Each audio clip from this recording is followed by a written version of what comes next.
এটা হলো নবী করিম সাল্লাল্লাহু আলাইহি ইসলামের জন্ম যেখানে করেছিলেন সেই ঘরটি। এটি পরবর্তীতে 2009 সালে এটাকে পুনঃসংস্করণ করা হয়।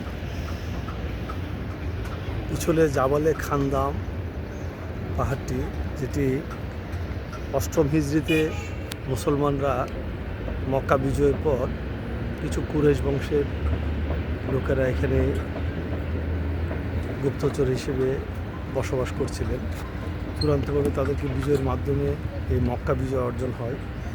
তো নবী করিম সাল্লাল্লাহু আলাইহি ওয়াসাল্লাম যখন এই বাড়ি থেকে বের হয়ে ঠিক এই রাস্তা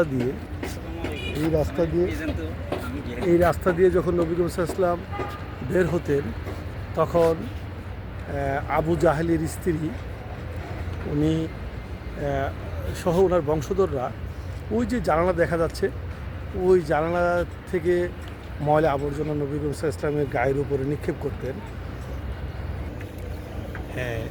আবু জাহালের স্ত্রী এবং তার বংশধররা নবী করিম সাল্লাল্লাহু আলাইহি ওয়াসাল্লামের উপর এই উপর যে পাহাড়, এই উপরের পাহাড় থেকে, অর্থাৎ ওই যে জানালা দুটো ছিদ্রি দেখা যাচ্ছে, এটা বর্তমানে একটা হোটেল। এখানে বিভিন্ন দেশের মন্ত্রী পরিষদ, রাষ্ট্রপতি, প্রধানমন্ত্রী আসলে এই হোটেলে অবস্থান গ্রহণ করেন।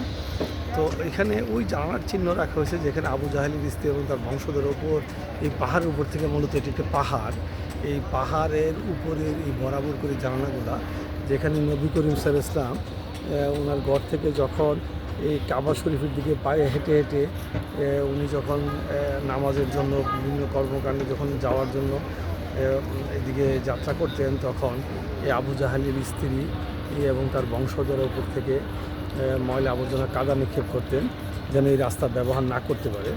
তো এখন এই ইসলামী নিদর্শন স্বরূপ এই আবু জাহেলের এই বাসস্থানে এখানে টয়লেট নির্মাণ করা হয়েছে। এই যে টয়লেট নির্মাণ করা হয়েছে এটি, তো এখানে মানুষজন এখানে পরিদর্শনে এসে ইতিহাস জেনে এই পরবর্তীতে আবু জাহেলের এই টয়লেটে এখানে প্রস্রাব পায়খানা করেন।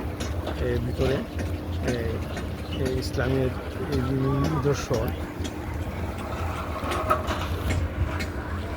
এই যে নবী করিম সাল্লাল্লাহু আলাইহি ইসলামের জন্মস্থান।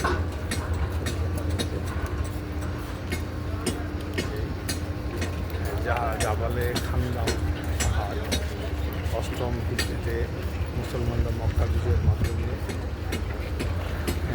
শত্রুদেরকে এখানে চূড়ান্তভাবে পরাজিত করেছিল।